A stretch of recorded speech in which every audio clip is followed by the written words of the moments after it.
योगी आदित्यनाथ, अखिलेश महर्षि जिंदाबाद।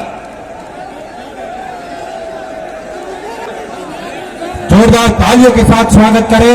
जिन्हें देखने के लिए, सुनने के लिए हम लालायित हैं, वो पधार चुके हैं। मैं भारत माता की, भारत माता की, भारत माता की, वंदे वंदे। 5 वर्ष पहले मैं आपके पास आया था और भाइयों बहनों, तब भी मैंने आपसे अपील की थी और मेरी अपील थी कि शिवनेश महर्षि जी को आप चुनाव जिता करके भेजिए।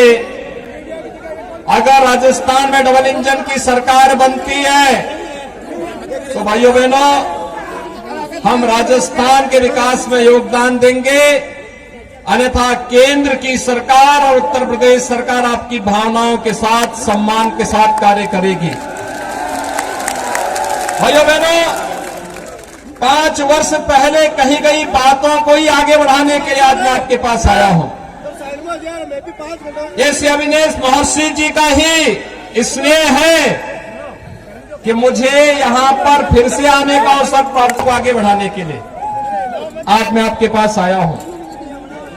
पिछले 5 वर्ष में राजस्थान में जो कुछ हुआ, भाइयों बहनों, ये पीड़ादायक है। राजस्थान की कांग्रेस नेतृत्व की सरकार जन विश्वास खो चुकी है। आज यहां पर अव्यवस्था है, अराजकता है, गुंडागिर्दी है, भ्रष्टाचार है।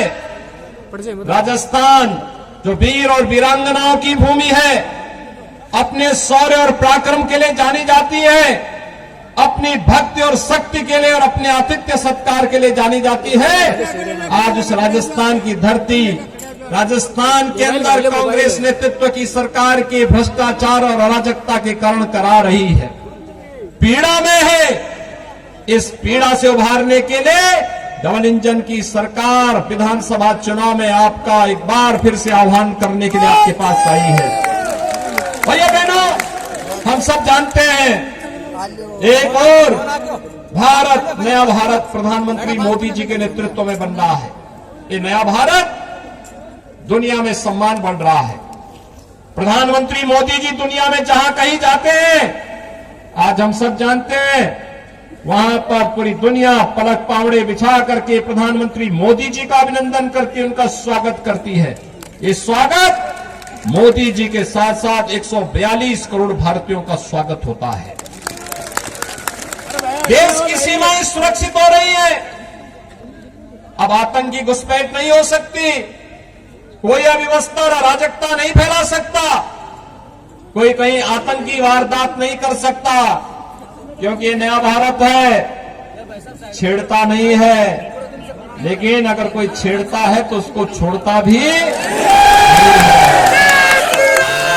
ये नया भारत है और इसी नए भारत का एहसास कराने के लिए भाइयों बहनों, आपका तो मैं अभिनंदन करूंगा कि आपने यहां से महर्षि जी को चुनाव जिता करके भेजा।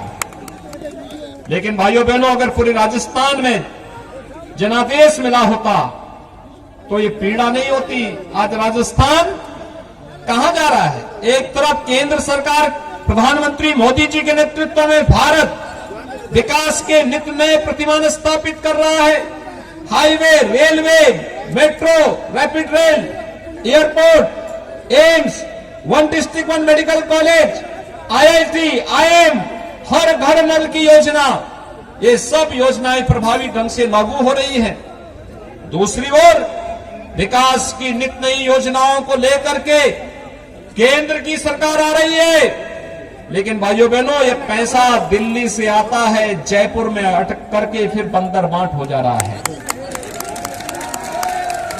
भ्रष्टाचार में राजस्थान नंबर 1, महिला अपराध में नंबर 1, साइबर अपराध में नंबर 1, डीजल और पेट्रोल पर वैट लेने में नंबर 1, बिजली की दरों को बढ़ाने में नंबर 1, और यही नहीं, महंगाई इंडेक्स में भी नंबर 1, और युवाओं के जीवन के साथ खिलवाड़ करते हुए पेपर लीक की सर्वाधिक घटनाएं राजस्थान में हो रही है।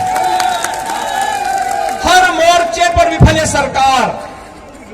यहां पे माफिया पनप रहा है, खनन माफिया, भू माफिया, वन माफिया, पशु माफिया, संगठित अपराध में संलिप्त माफिया। और इसी माफिया के लिए भाइयों बहनों हमने उत्तर प्रदेश में बुलडोजर बनाया है। ये बुलडोजर विकास भी कराता है और माफिया को रौंदते हुए उनकी संपत्ति को भी जब्त करते हुए आगे बढ़ता है। और इसीलिए आज आपके पास आया हूं। भाजपा की सरकार गरीब कल्याणकारी योजनाओं का काम किस रूप में प्रधानमंत्री मोदी जी के नेतृत्व में किया है, किसी से छुपावा नहीं।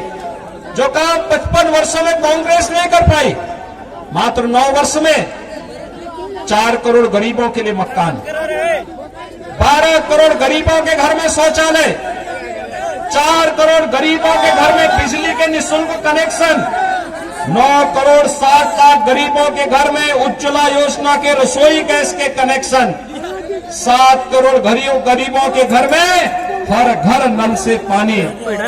और भाइयों बहनों 12 करोड़ किसानों को, अन्नदाता किसानों को प्रधानमंत्री किसान सम्मान निधि का 6,000 रुपए हर वर्ष उनके खाते में जा रहा है।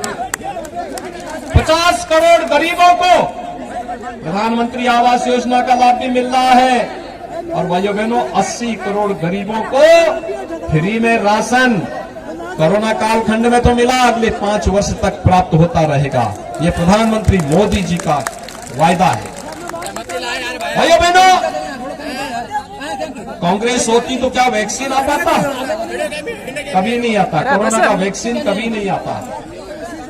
और आपने अविनेश महर्षि जी को पिछली बार चुनाव जिता के भेजा, अकेले जनप्रतिनिधि जो जनता जनार्दन की सेवा में जान की परवाह के बगैर कोरोना कालखंड में कार्य करते रहे, लगातार लगे रहे, कांग्रेस की अराजकता के खिलाफ जूझते रहे। और इसी जूझने का परिणाम है जो आपका संकल्प था। 2018 में हम लोग आए थे, कुछ संकोच कर रहे थे कि पता नहीं आगे क्या होना है। और भाइयों बहनों, इस बार हम आके आए हैं। पिछली बार हमने जो कहा था, रामलला हम आएंगे, मंदिर वही बनाएंगे, बन गया ना? बन गया है ना? अच्छा मुझे बताओ, रतनगढ़ से कितने लोग अयोध्या आने के इच्छुक हैं? 22 जनवरी के बाद कितने लोग चलेंगे?